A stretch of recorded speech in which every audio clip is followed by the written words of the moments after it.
So I wanted to welcome each and every one of you to today's Gems from the Wisdom Traditions, a conversation circle, in which we are taking up the idea of taking stock of the day, which originally was inspired by Pythagoras, who in his school recommended that everyone review their day before closing their eyes for sleep. And we're taking a different perspective on this idea of taking stock of the day. We have Sarah Hodges with us, who is a writer and an artist.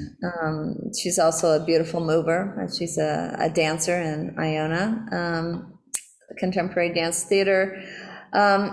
And she is quite a deep thinker and dreamer herself. Every once in a while, she'll tell me about some dream that she's had that makes me realize there's people who see things in the world that I've never seen.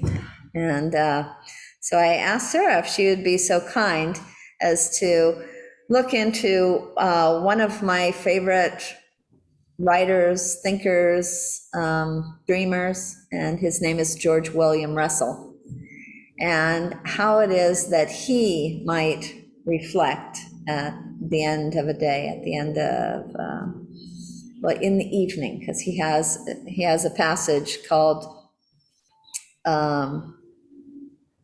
oh, you'll have to tell me the exact name of the passage, Sarah. Anyway, Sarah kindly agreed to look into him for us, and since this is a place of lifelong learning, nobody has to be an expert before they give a little presentation that's just meant to seed the conversation that will be amongst all of us so that we can all share some of our own lifelong learning. So I hand this over to Sarah Hodges. Thank you, Renee. And thank you, everyone. It's great to see all of you here and have this time of conversation. Renee recently asked me to speak about George William Russell, and I hadn't heard too much of him before. And it's been so much fun reading some of his readings and learning about him.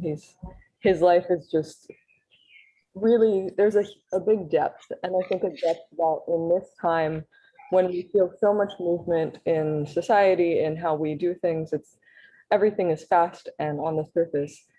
I think it's a depth that there's a hunger for right now. And even in his time, he was born in 1867 and was born in Ireland, was a mystic, best known as a mystic, but was somebody who integrated himself into life amongst society. So he was not a recluse in any way. And he also saw, even in that era, he saw that this is a time when we need our ancestral wisdom. And I think that line of thought is something so relevant even today, which is beautiful to see that relevance that continues, that we're seeking this depth and this ancient wisdom of humanity to kind of string us together. So with our topic today, taking stock of the day, I want to extend that also, taking stock of our lives, of our inner experience, and kind of stepping beyond. In the Still and Moving Almanac, we have Pythagoras, never suffer sleep, to close thy eyelids after thy going to bed, till thou hast thrice reviewed all thy actions of the day. So that's one approach that we have to reviewing a 3-time review of maybe the actions, increasing in depth each time. And with George William Russell, he really opens up a review from a mystical standpoint of our deeper natures. To begin this, I would like to invite you all into a visualization. And it's a visualization experience inspired by his writing, The Hour of Twilight. So if you could just take a deep breath, and we'll do a big exhale. And I welcome you to close your eyes, just relax the eyelids. You can just soften the gaze. And really settle into the space where you are, settling in, feeling the air as it sits around you. Maybe there's a breeze. And kind of feel the soles of your feet reaching to the floor and the weight as they gently rest on the floor. And I welcome you into this visualization. At this hour, the mystic shall be at home, less scientific and more oneself. And as the mystic, I invite you, give way a little and dream, letting all the tender fancies day suppresses rise up in your mind. All things begin to grow soft and united.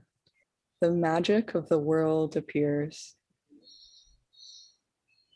The commonplace streets take on something of a grandeur, and starlit avenues listen in front of you. The public squares glow and grow so beautiful. Lulled by the silence, we forget a little while the hard edges of the material and remember that we are spirits. And you can hold that memory inside as we come back and open the eyes into this space. He welcomes us so beautifully into that seat of the spirit. And through his life, he really maintained a deep balance of this inward gaze, reflection, and the importance of that daily reflection and meditation with the outward action and participating in society. And he used this societal participation kind of as a tester for any insights that would come into him, that he would participate and take part in the chaotic movements of society to kind of bring him into a deeper sense. And I'd like to read a quote from him. When I'm in my room looking upon the walls I've painted, I see there reflections of the personal life. But when I look through the window, I see a living nature and landscape not painted by the hands. So too, when I meditate, I feel the images and thoughts which thronged about me, the reflections of personality, but there are also windows in the soul through which can be seen images created not by human, but by the divine imagination. I've tried according to my capacity to report about the divine order and to discriminate between that which was self-begotten fantasy and that which came from a higher sphere. And so in this, I want to welcome everyone into a consideration of what it means to be a mystic, and that perhaps we all have that mystic within us. And when we approach our daily reflection or our reflection throughout the days, to welcome ourselves into that seat of the mystic. Word mystic, it comes from the Greek word mystis, which is really beautifully simple. And it says, one whose eyes and lips are closed, who entered into the mysteries. Sometimes we have concepts of a mystic being some great spiritual sage or this kind of high exalted person, but it could also simply be one who steps into the mystery. So some of the key characteristics that I think as we approach this daily reflection, in the sense that I got from the readings of this mystic, that he would go, for this in truth, it seems to me, all knowledge is a revelation to the self, from the self. In reflecting, we can go within ourselves and hear ourselves from a different standpoint as the chattering mind settles. He was someone who recognized that the innate dignity of each human is the true foundation of all reform. So in doing this, we can, in a sense, be working towards the greater good of all humanity, that this is part of our duty in a way. And what seems like a simple action of a nightly reflection or daily reflection is us stepping onto this path of self-knowledge for the good of all people. And it might sound like a high goal and a high path to walk, but it is also so simple and really a matter of taking that time to be with ourselves, to hear the inner voices, to welcome ourselves into a sensing of our own inner mystic and taking stock of our experience. So some questions I would like to open the floor up to is, what, in taking stock of our day, what might we make way for? What might we become more aware of? And that might be an inner reflection of asking ourselves, when I reflect, what am I opening that I might never have seen before, only to be answered in the experience of doing this?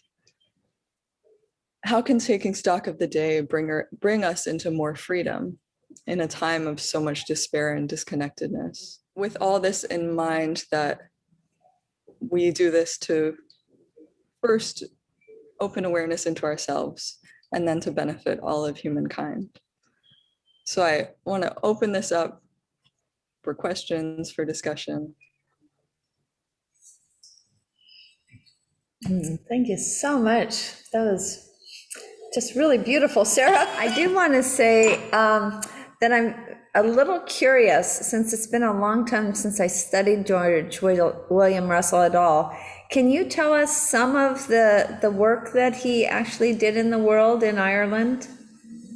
He mainly went to art school, and after going to school, he decided that he really wanted to expand himself beyond this westernized. But in art school, he met William Butler Yeats. There, they had a really interesting friendship, but at some point, it seemed like Yeats really invited him to participate in some political, most significantly, the organization of, it was an agricultural organization, and I'm missing the exact wording of it. So he was a key leader in this organization with the aim of bringing people together, bringing a sense of brotherhood when there was not for much time. There was a lot of disunity. And so in this position next to one of the Irish Agricultural Organization Society, so he was recruited into this. He worked with Sir Horace Plunkett. So he was a teacher, he was a public figure to bring this sense of unity. He helped make a credit system for impoverished farmers. And he had a lot of attention to those who were in need. He was setting up, kind of with the idea of eventually creating an Irish Free State, setting up this idea of brotherhood and community. With what you mentioned about him graduating from art school, he, in addition to writing, he also painted, if I remember correctly. A painter, a poet, a writer. But at some point, he decided, it differed from William Butler Yeats, his duties to humanity and his work as going inward and as a mystic, although he might not have called it that was really the priority, and living this life as a painter was in conflict with that. So at some point he completely stopped, first took up some basic job just to keep himself going. That was not of importance. And then he got into this political work. Okay, wonderful. Thank you again. And so you had a couple questions for us. How can taking stock of our day in this deeper sense that you've suggested to us from George William Russell lead to a sort of freedom? And to what can it open our awareness by doing so? Okay. Did I get those right? Yes. Joe, it's so nice to see you joining us. Do you have a thought there? And we can also discuss, it'd be interesting to hear the different ways that each person comes to taking stock of their day.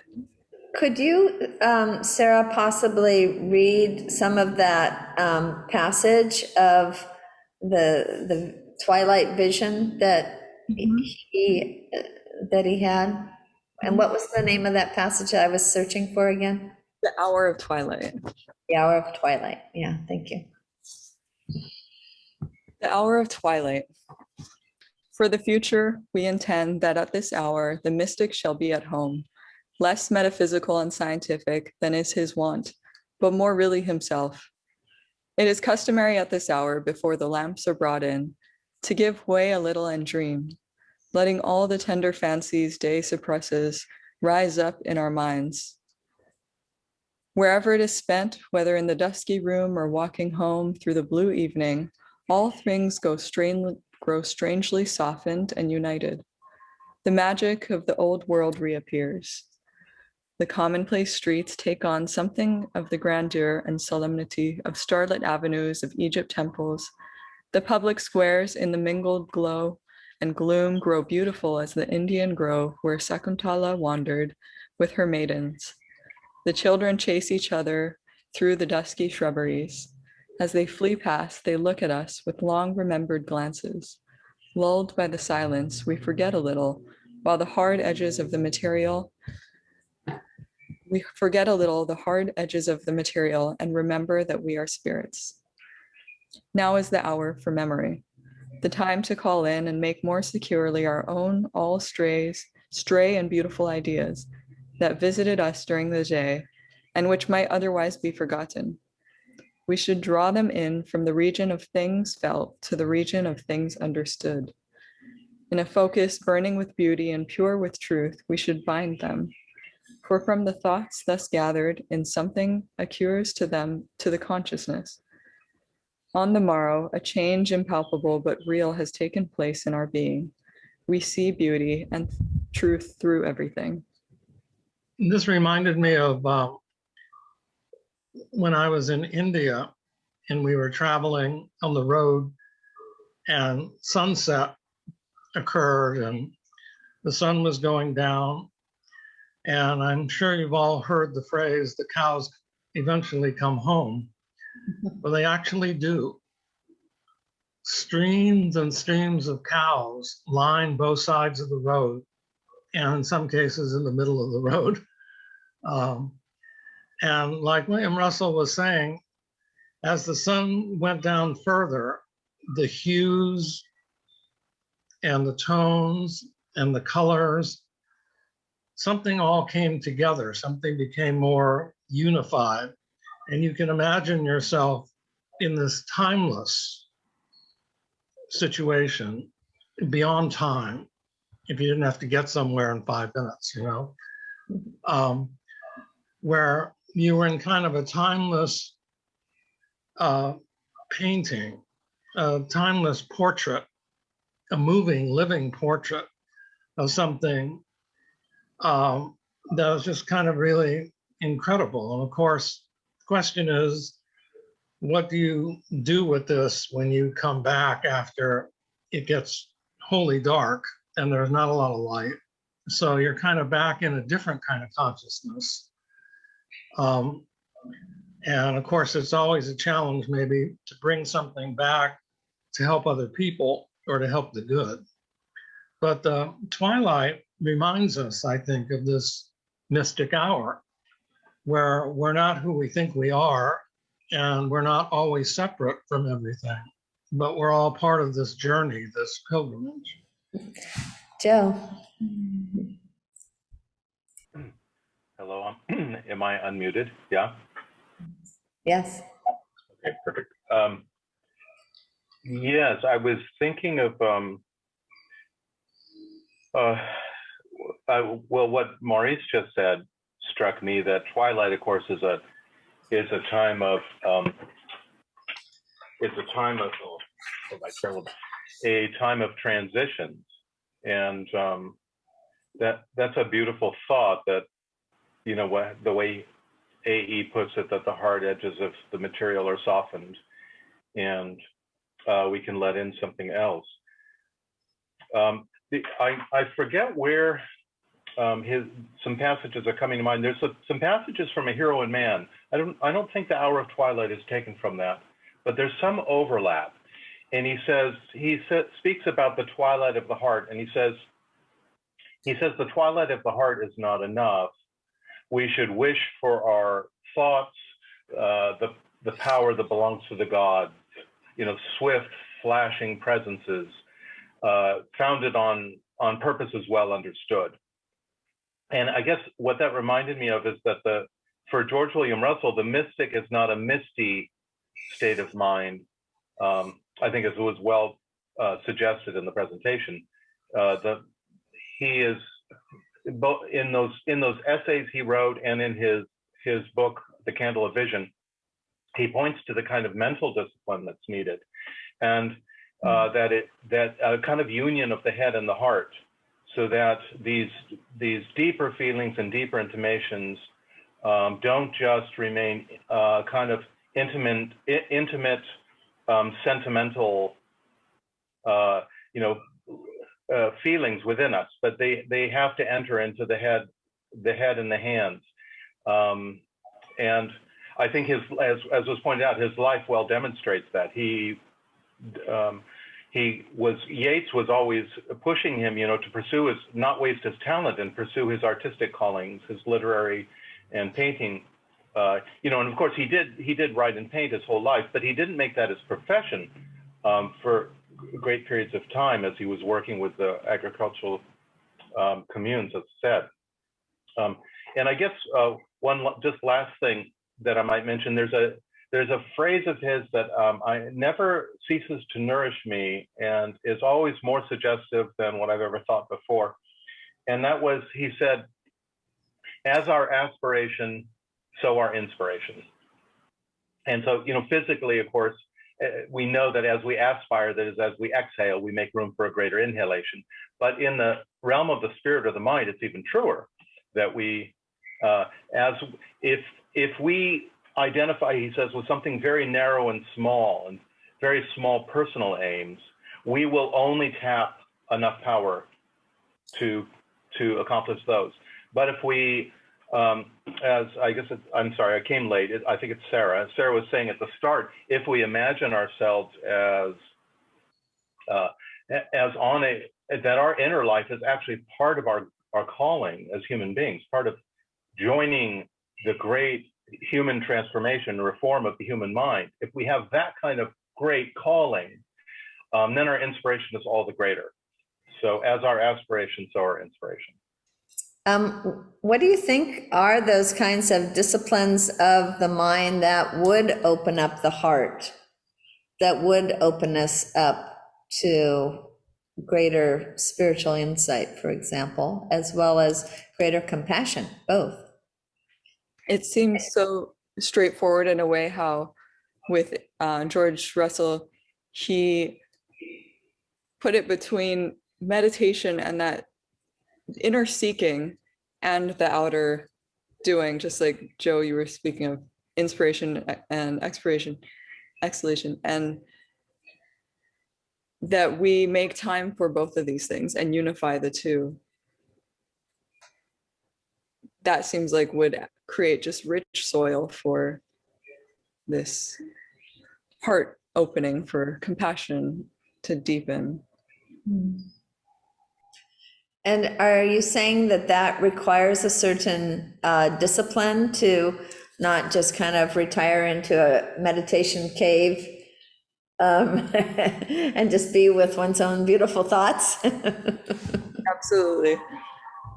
Just like he was saying about kind of testing his inner experiences and inner insights on the doing, that it may be even as easier to go into this cave of meditation and be in this quiet, peaceful space, but not until we're really tested by taking action with those around us can we see the truth of that or see how much it holds together.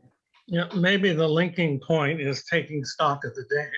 And are you talking about that, Maurice, then as a discipline in and of itself to make sure that we actually engage in that and don't fritter away that time and end up, I don't know, sitting in front of a crossword puzzle or something?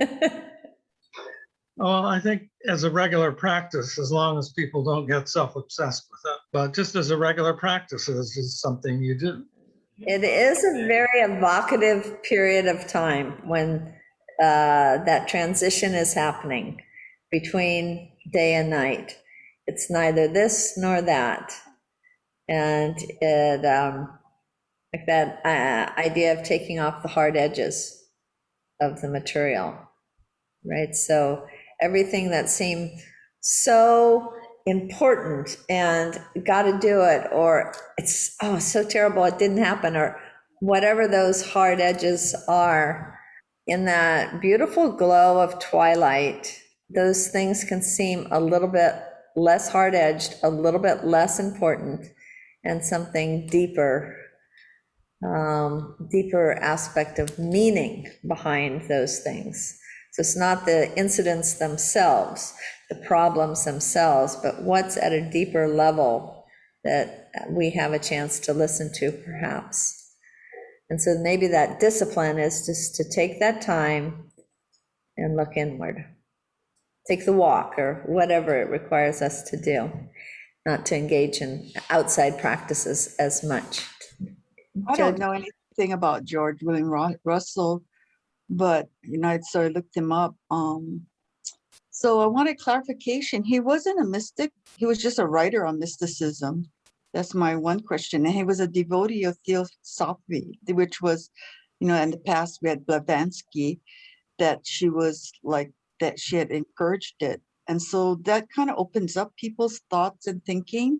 I think, I'm not sure, in his case, because I know very little of him. But for myself, like at night, I always think of being thankful for all the past people that have influenced me, and I go to bed. So the next morning I wake up to open to whatever, comes set in front of me. Reading about Blavatsky and theosophy, I believe that they, at that period of time where they were at, because he's after her, that might have opened their minds to different thoughts, or not being unafraid of things that was not common at that period of time. So you're saying that his inspirations may have brought different insights in the context of his time versus in the context of our time? No, but I think during that period of time, like Blavatsky herself, they had different kind of thinking, and it was just a small group that was, studying it or believing. And it says he was a central figure in that group of devotees of theosophy that Blavatsky had proposed or brought up. But was he a mystic, or was he just a writer of mysticism? So I think he was mainly considered a mystic. I don't think he considered himself that at all. But now, from this standpoint, he had spiritual experiences and insight that would be considered mystical. And then he was inspired by Blavatsky's writing. I think it was the book Isis, what is it? I don't know.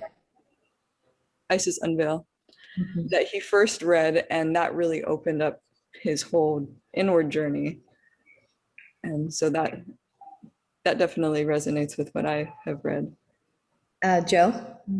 When we think about the daily harvest of experience, what I get from what he's saying is that we don't, in merely living an experience and merely going through an experience, we don't really harvest the meaning as adequately as you pointed out, Renee, harvesting the meaning as when we reflect on the experience.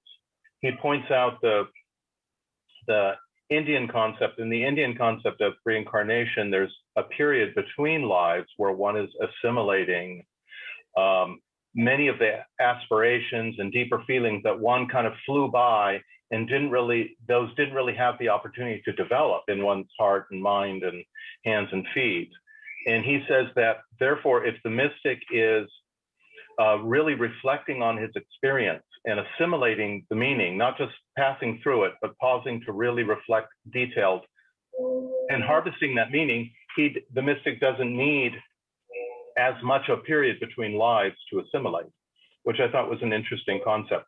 And I was, in this regard, I was also reminded that Thoreau talks about this. He is, in Thoreau's letters to Harrison Blake, he speaks to him about the process of writing, and that this is naturally what the writer does. The writer doesn't really the writer's in the position to really reflect on his experience and to draw it out. And for example, when Harrison Blake wrote to Thoreau and talked about climbing a particular mountain, Thoreau, and wanting to write about it, Thoreau said, well, did you really climb the mountain? You don't really climb it until you write about it, until you assimilate the experience, until you really look at it. And only then have you really written about it. So, Sharon, I think from previous conversations that we've had in GEMS and also in the Still and Moving Center satsang conversations on Sundays at noon, you've mentioned connecting mysticism with a certain sort of, I think, self-suffering, taking on the suffering of others. It seems to be a very kind of exalted position.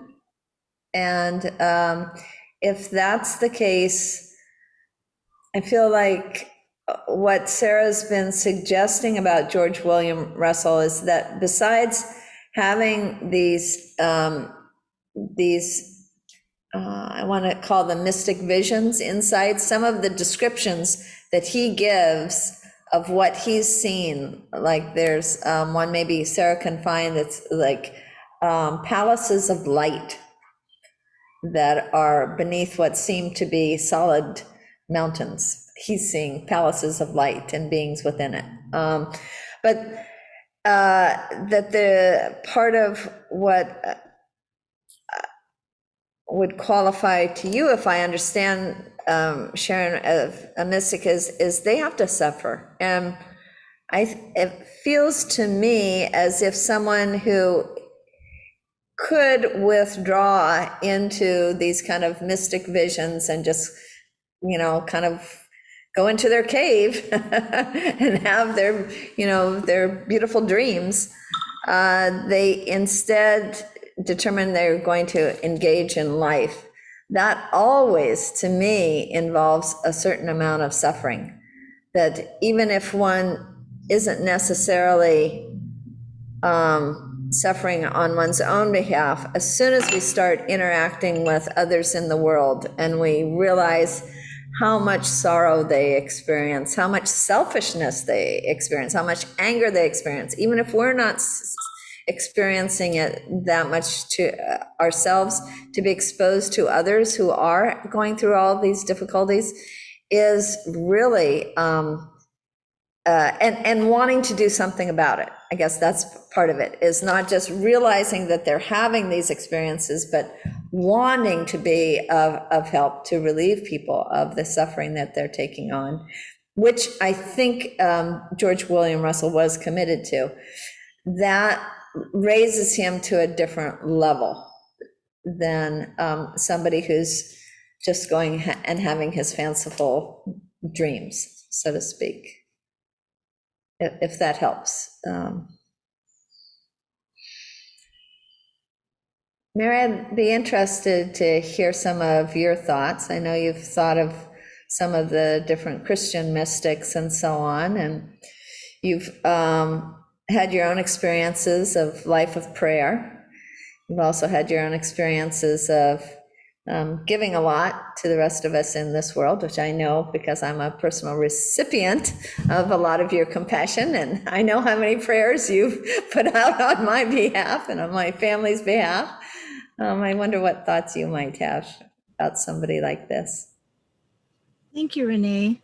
Honestly, I'm kind of out of my depth when hearing about these different people, because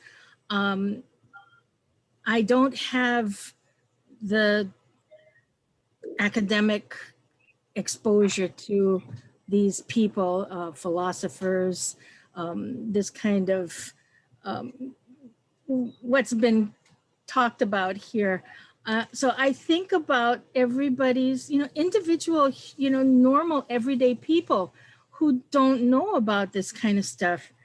And going back to St. John of the Cross, when I was researching about that, mysticism, let me just read it. It says, it's known as becoming one with God or the absolute but it may refer to any kind of ecstasy or altered state of consciousness, which is given a religious or spiritual meaning. And when you talk about suffering, the whoever the mystics the saints, they connect with God and with Jesus Christ on the cross. And that's how I think of a mystic, as somebody who is in touch more so than just normal, ordinary people, with God. And Divine. the suffering that they experience is not, they don't reject it. They don't complain about it. They accept that as part of, from one plane to the next, where they call it purified by fire. Gold is purified in the fire, where you get rid of all the bad stuff, all the junk, and what's left is the pure gold. And so that has been what I think of when talking about mystics. But at the same time, when you talk about reviewing your life at the end of the day, there's sometimes when I get ready for bed and I'm so tired, I cannot lie down. If I lie down and I try to say my prayers or review the day, that's it. I go to fall asleep. So I make sure that I'm sitting up. But I have one prayer that I say every night, and it's called Daily Neglects. And it talks about, please forgive me for all the things that I did wrong in the day, all of the things that I forgot to do, or all the things that I did poorly. So that's how I review my day, because, just thinking about taking care of a family, I don't have time in the middle of the day, or, at dinner time, you're getting dinner ready. I can't, be lovely. Sit down in a quiet space. I don't have a quiet space in my house. And, think about everything. But just before bed is when I try to, thank the Lord, thank God for the day, even if it's been a junk day, if it's been extremely stressful, tomorrow will come, a new sun is rising. And so that's how I relate to this topic of what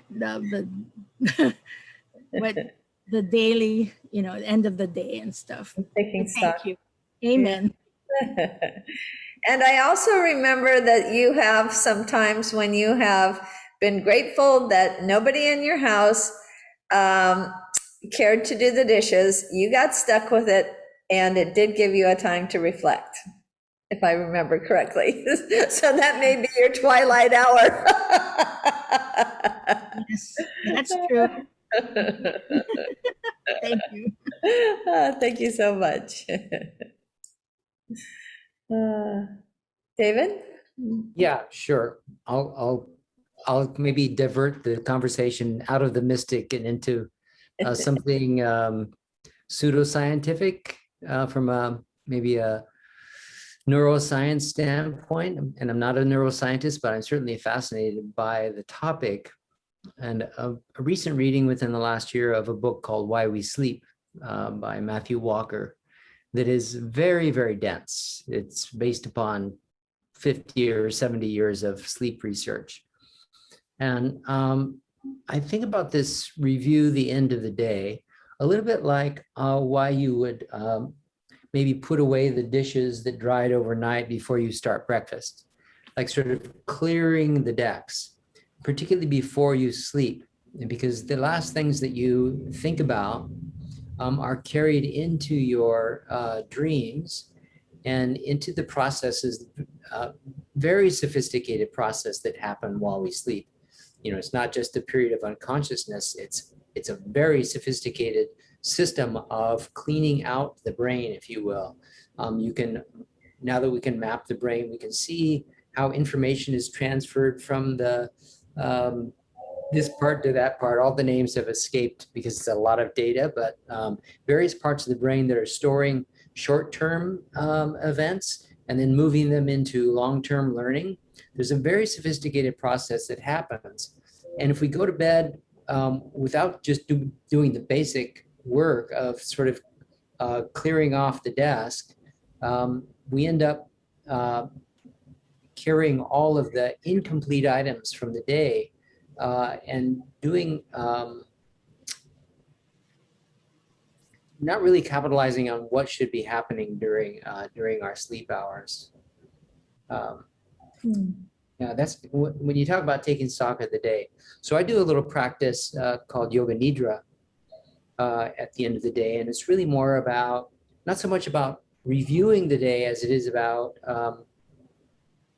setting an intention for, really for, like you would with any practice, setting intention of where you want to take the practice. And this practice is something that's happening while you're sleeping. So setting an intention, or your sankalpa, as we call it in yoga, in Sanskrit word, is setting an intention before you sleep so that the subconscious mind and all of the sleep process can be working in alignment with your conscious intention. That's what comes up for me on this topic, amidst all sorts of crazy technological breakdowns going on. So, thanks for listening. Amen. That's pretty good for being in the middle of breakdown, David. Len, what do you think of all this stuff that's coming up? Anything come to mind?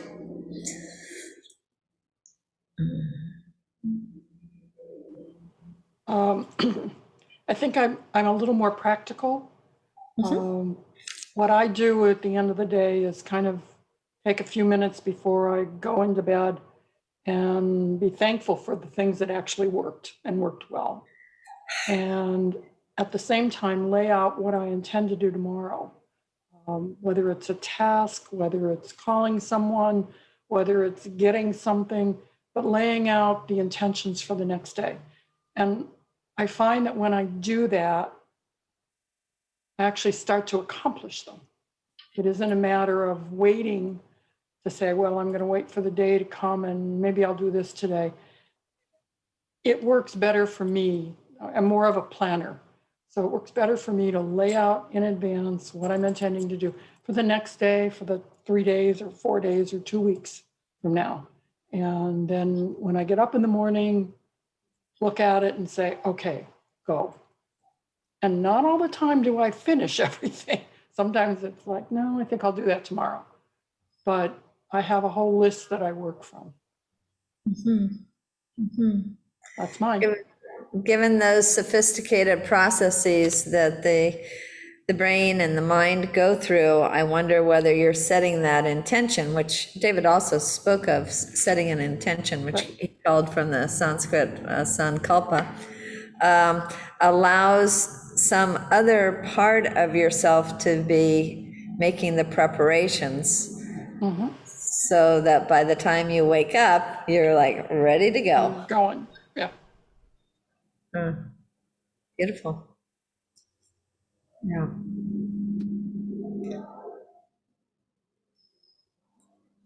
Yeah, I think I've mentioned here that I had this discovery as a child that if I had a problem that I looked at it from every single way that I could, and I couldn't figure out how to deal with it, like maybe it was a problem with a friend.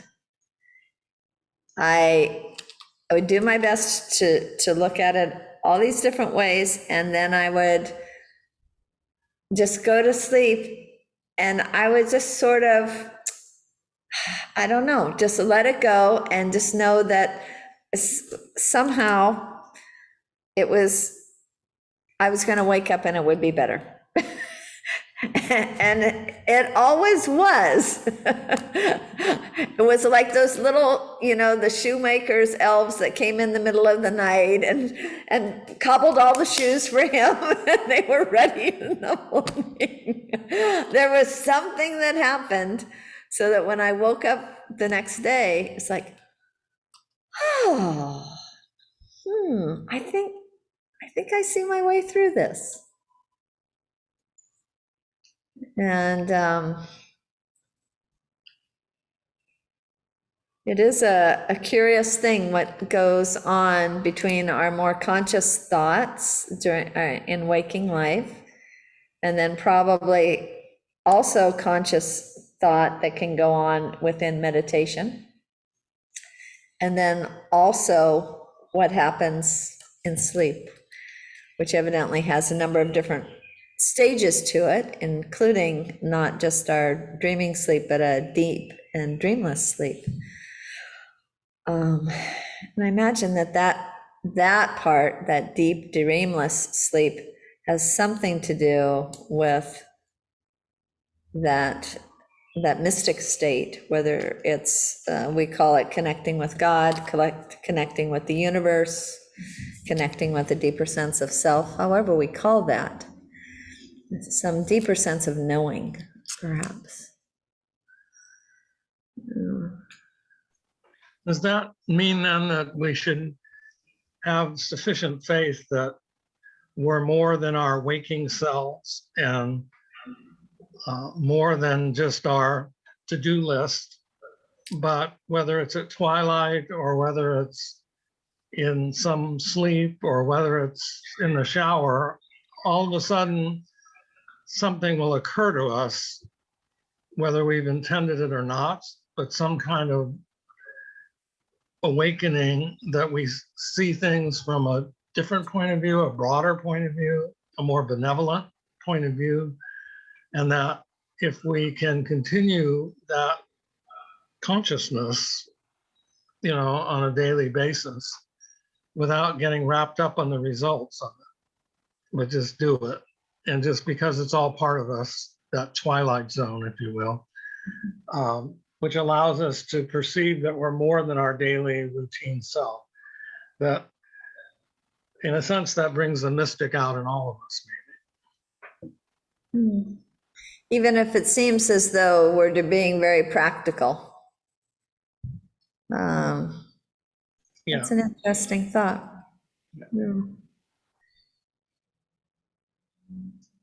Yeah. Sarah, do you have other thoughts that are arising for you from having listened to the discussion? As Maurice, as you were speaking on that, I kept getting this memory of when I was studying painting. I mean, I was studying a very classical, meticulous approach. It wasn't expressive and fun in any way. It was arduous and fun in moments, but a high amount of concentration was required. And throughout those years, I remember learning things that it was like an inner conversation, but it wasn't my personality or persona mind telling me things and thinking about the day or whatever, but there was some other layer of the mind, kind of what you were speaking to, that relationship of realizing that there's more to the self than the persona and the personality, which I believe is the spirit, that there's spirit which is connected to divinity. And there was such an experience of that in this really difficult time. I was actually really suffering a lot in that time, with loneliness, with isolation, trying to figure out if this is really healthy to be in a studio all day and in silence and meticulously copying master drawings. But I remember learning so much, and at some point I decided I'll keep a notebook on my side and start writing, because there was so much happening. And people would ask me things, or we would talk, and they'd say, well, how do you know? You're 19 years old. How do you know this? And I thought, well, nobody taught me this. Nobody in the physical taught me this that I was aware of, but there was a hearing, that there was enough space that the inner ears or some other part was able to hear this. And it's not always available. And I reflect on that time from now a stance of kind of coming into the world and being a working body and moving and being less in touch with that state of being, but also knowing that that's there, though it's not always I guess, practical or available in that way, to be in quiet and isolation. And that's okay too. That there's just so many textures to this life and different times that call in different needs or different answers. But that there is so much that exists and that's potentially there. So you sparked that memory. Yeah, it's kind of just great to be aware that it's a potential that's always there. Yeah. Joe.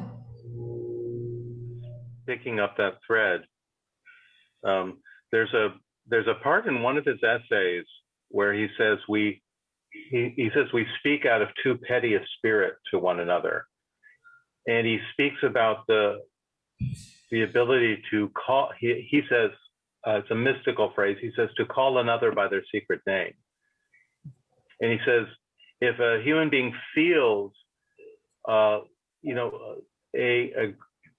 great calling, then something in them rises and becomes active within. And this inner spirit he spoke of as the hero within man, that we are all, if we understood spiritually what was happening, we would see that we all are on a part of a great universal effort, and each of our parts is essential and important. And in the start of one of his essays, he says that Christ is incarnate in all humanity. Prometheus is bound forever within us. So he takes those two great mythic images, and I think he really believed that we could, through our efforts, wake up to that high calling. I'm reminded too, he was a fan of Whitman, and Whitman has a poem where he says, let's see, how does it go? He speaks about, he says, "Oh, what is it that makes me tremble so at voices? Surely whoever speaks to me in the right voice, him or her I shall follow, as water follows the moon silently with fluid steps anywhere around the globe." He says, all waits for the right voices. And this seems to be a phrase that A.E. then took in his writing. But it's such a powerful idea that our speech could act as a summoning to the spirit, to the heroism, to the willingness, to the benevolence of another human being. And it makes me think of how important tone of voice is, and emotional tenor when we're interacting with one another, because we can either be discouraging another and pushing them back within themselves, or we can be helping them to open and to trust themselves, and invite them to a sphere of larger thought. Yeah. Well, that is a perfect segue for us, Joe, for me to thank Sarah for her presentation today that began with an invitation to each of us. And she took A.E., which is one of the pen names for George William Russell. She took his words and then invoked in us some sort of reverie, some sort of state of calm invitation to call in those finer thoughts and feelings that each of us is able to attune ourselves with on occasion, and to do so a little bit more deliberately in a way that A.E. Was evidently able to do very well and frequently. And so I just felt as if the way you used your voice, the way you used your words, and invited us into this kind of taking stock of the day from a deeper inner plane was very beautiful and very much appreciated. Thank you so much, Sarah. So thank you all very much for your participation and wonderful additions to our session today, our conversation. We'll look forward to seeing you soon, each and every one. Lynn, thanks for joining us. Thank you. Thank you all. Hello, everybody. Hello, Sarah. Good luck.